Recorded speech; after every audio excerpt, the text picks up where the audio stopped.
It's 1 p.m. in Beirut, 6 a.m. in Boca Raton, Florida. I'm Atika Shubert. You're watching CNN, and this is World One, live from London.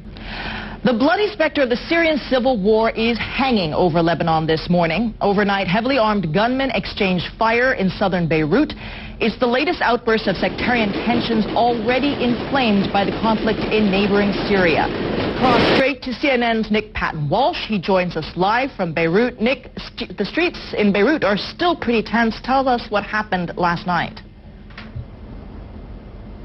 Well, we're hearing of pockets of continued shooting not far from where I am. Cycling legend Lance Armstrong will learn in the coming hours if he'll have his 7 Tour de France titles, Olympic medal, and what's left of his reputation taken away.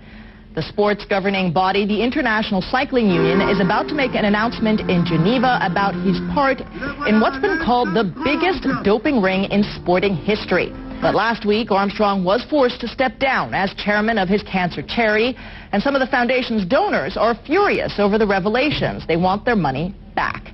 But the cyclist still has supporters in the organization. He spoke briefly about the scandal over the weekend, saying he's been better. Victor Blackwell has more from Austin, Texas. Our founder, and most importantly, a cancer survivor, Lance Armstrong. Well, Amanda Davies from CNN World Sport has been following the story, and she joins me now. Now, we know that the U.S. Anti-Doping Agency has already recommended he be stripped of his titles, banned from the sport. So what do we expect to hear from the cycling union?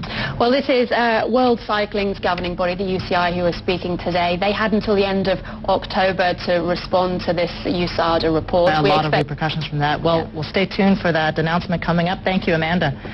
You're watching World One, live from London. And as the U.S. presidential candidates prepare for tonight's debate on international issues, the U.S. and Iran are denying reports that they've agreed to hold bilateral talks on Tehran's nuclear program.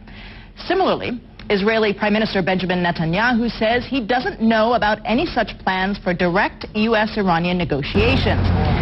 Joining us now from Boca Raton is CNN political editor Paul Steinhauser. So give us a sense, Paul, about what each candidate is trying to achieve with this debate. Well, I think one of the most important things for both of these candidates is to show that they're going to be capable of serving as commander-in-chief. The president. 2 of those hot-button topics are going to be relations with Israel and also Iran's nuclear ambitions.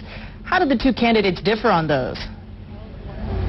We heard them spar at the last presidential debate about... Kofi Annan, the former UN Secretary General, devoted his efforts for the first part of this year to ending the increasingly bloody conflict in Syria. But by August, he had to concede that it had become a mission impossible. Now, 2 months after stepping down, Annan shares his views on Syria with CNN's Becky Anderson, and he has some advice for Western nations. The Syrian people have lived through many traumas. And that was former UN Secretary General Kofi Annan being interviewed by CNN's Becky Anderson. And if you want to watch the rest of that interview, tune in for 9 p.m. London time. Connect the World is the show. Now you're watching World One live from London. Has Jordan been saved from a wave of terror attacks? And men have been accused of plotting to bring death and destruction to Jordan. According to the country's state news agency, intelligence officials nipped the plan in the bud before they could put it into action. The report said the plotters were gearing up to attack shopping centers, residential areas, diplomats, and foreigners, using bombs, booby-trapped cars, submachine guns, and mortars. Now, CNN's Jumana Karadche is in Amman, Jordan. She joins me now via Skype. Can you give us a sense, Jumana, of what exactly the plot was and how far along were they to actually executing it? Atika, according to the Jordanian intelligence department, the 11 arrested suspects were all... Here in London, a trial has also begun in the last hour of 3 men accused of planning a major suicide bomb attack in Britain. The 3 were picked up by police in Birmingham last year in an operation involving the security service MI5. It's alleged they raised funds for a campaign of bombing and that 2 of them received training in terrorism in Pakistan. Now, all 3 deny the charges. And our senior international correspondent, Dan Rivers, joins us from outside the Woolwich Crown Court in South London. Now, Dan, proceedings are already underway. What are the prosecutors saying about this alleged plot? Well, they're just outlining the case against these three men this morning. This plot is being... We'll be following the latest developments on that trial. But that was Dan Rivers outside of Woolwich Crown Court in London. This is World One, live from London. It's got the makings of a black day for cycling champion Lance Armstrong. He could be stripped of the titles that made him a sporting legend within the next hour. World Sport's Amanda Davies has been covering this story for us and joins us again. Hi, yeah, not just a black day for Lance Armstrong, a black day for cycling, really, it could be, because the fate and legacy of the disgraced cyclist Lance Armstrong looks set to be decided within the next half an hour. The eyes of the sporting world. Back with that then. Yeah, we'll be waiting for that.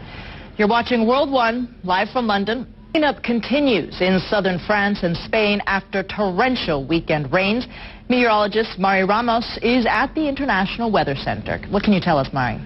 You know, Atika, the rain began falling really on Thursday late. That's great. Thank you very much, Mari. Well, all week long, we're celebrating 50 years of Bond blockbusters, looking at what goes into making film's most famous franchise. And today, it's the music. And the theme tune that's as much a part of Bond as the cars and the villains. Neil Curry has been finding out what inspired one of the most memorable movie scores there's ever been.